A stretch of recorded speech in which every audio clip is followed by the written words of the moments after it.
Middle ইস্টে যারা আছে এখানকার তুলনায় তাদের ওখানে তাপমাত্রা অনেক বেশি, কিন্তু তারপরও তারা কাজের মধ্যে চলে যাচ্ছে।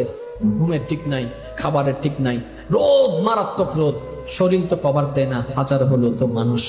তারপরও যখন শরীর ক্লান্ত হয়ে যায়, যখন চিন্তায় চলে আসে পরিবারের কথা, মায়ের চেহারা বেশি উঠে, বউয়ের চেহারা বেশি উঠে, সন্তানদের ভবিষ্যতের চেহারা বেশি উঠে, সে আবার নতুনভাবে একটা শক্তি অনুভব করে আবার কাজের মধ্যে লেগে যায়।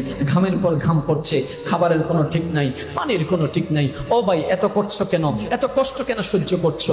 আমার যুবক ভাই, আমার সে প্রবাসী ভাই বলবে, আমি যদি কষ্ট করার কারণে, একজনের ত্যাগের কারণে যদি 5 জনের মুখে হাসি ফুটে, এটাই আমার জন্য পাওয়া, এটাই আমার জন্য পাওয়া, আমার জন্য পাওয়া।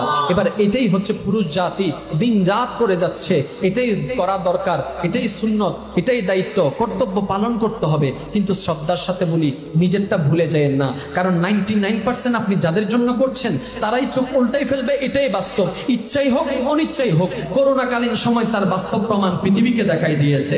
আপনরা পর হয়ে গিয়েছে, আপনরা পর হয়ে গিয়েছে, চিহ্নেওয়ালা অচিন হয়ে গিয়েছে, কিন্তু তখনও বান্দারা বারবার স্মরণ করছে একজনকে, আল্লাহ আল্লাহ আল্লাহ।